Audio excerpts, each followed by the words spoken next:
வணக்கம் ஜோதிடரியா. வணக்கம். ஜோதிடரியா, நீங்கள் போன வீடியோவில் சிவராத்திரின்னா என்னென்னு சிறப்பாக விளக்கம் கொடுத்தீங்க. அந்த சிவராத்திரினா என்னென்னு விளக்கம் சொல்லும்போது 4 கால பூஜைன்னு ஒரு வார்த்தை சொன்னீங்க. நம்ம சிவனுக்கு அதை பண்ணோன்னா நமக்கு எல்லா நன்மையும் நடக்கும்ன்ட்டு. 4 கால பூஜையை பற்றி கொஞ்சம் விளக்குறீங்களா? கண்டிப்பாக விளக்குகிறேன். ஏன்னா சிவனை நம்ம இன்னைக்கு சிவராத்திரியில் வழிபடும் போது இந்த பூஜை முறையில் 4 காலமாக அதை பிரிக்கிறாங்க. அதாவது முதல் காலம் அதாவது இரவு 6:30 மணிக்கு தொடங்கி காலையில் 6 மணி வரைக்கும் பூஜை நடக்குது.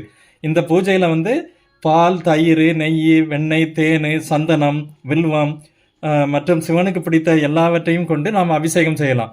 அப்போ நம்மளுக்கு அபிஷேகம் செய்யும்போது நம்முடைய வாழ்வு மிகவும் சிறப்பாக இருக்கும். அதாவது நான் முதல் கட்ட பூஜையை சொல்கிறேன். முதல் கால பூஜை அது பிரம்ம வழிபாடு. அதுதான் முதல் கால பூஜை. இந்த டைமில் நம்ம பஞ்சகவ்ய அபிஷேகம் செய்யணும். மஞ்சள் நிற ஆடையை சிவனுக்கு அணிவிக்கணும். அடுத்தபடியாக தாமரை மலர் கொண்டு சிவனை அர்ச்சிக்கணும். இதுதான் முதல் கால பூஜை. அடுத்தபடியாக 2ஆம் கால பூஜையை பற்றி சொல்கிறேன். இது இரவு 9 மணிலேருந்து 9:30 மணி, அடுத்தது நள்ளிரவு 12 to 12:30 வரைக்கும் நடக்கும். இந்த பூஜை விஷ்ணுவுக்கான பூஜை. அதனால் இந்த டைமில் நம்ம பாலபிஷேகம் செய்யணும் சிவனுக்கு. அடுத்தபடியாக வெண்பட்டு ட்ரெஸ்ஸு அவருக்கு வெண்பட்டு அணியணும். அடுத்தபடியாக அவருக்கு துளசி மாலை அணிவிச்சு துளசியால் அர்ச்சனை பண்ணணும்.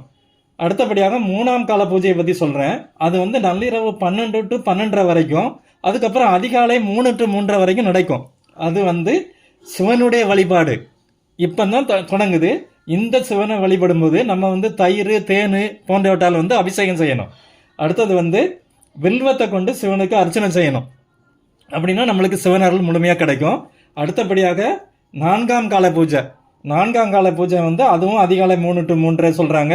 காலை 6:00 6:30 மணி வரைக்கும் நம்ம சிவனுக்கு விடிய காலம் நம்ம இவ்வளோ கண் விழிச்சு முடிச்சுட்டு அவரை நம்ம தரிசனம் பண்ணணும்.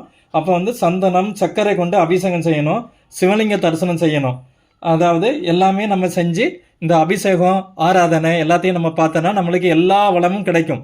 என்னுடைய தலவணித்து சாயிரம் சார்பாக இந்த சிவராத்திரி அன்று எல்லோருக்கும் நான் என்னுடைய வணக்கத்தையும் நன்றியும் தெரிவித்துக் கொள்கிறேன். என்னுடைய சேனலை சப்ஸ்கிரைப் பண்ணுங்கள். எல்லோரும் சிவனார் போல இன்று விரதம் இருந்து சிவனை வழிபடுங்கள். நன்றி ஜோதிடரியா, மிகவும் சிறப்பாக கூறினீர்கள். பக்தர்கள் அனைவரும் போன வீடியோ சொல்வது போலவே தான் சிவனை நேரில் கண்டு இந்த 4 கால பூஜையிலையும் கலந்து கொள்ளுங்கள். உங்கள் வாழ்வில் எல்லாம் நன்மையும் நடைபெறும். நன்றி, வணக்கம்.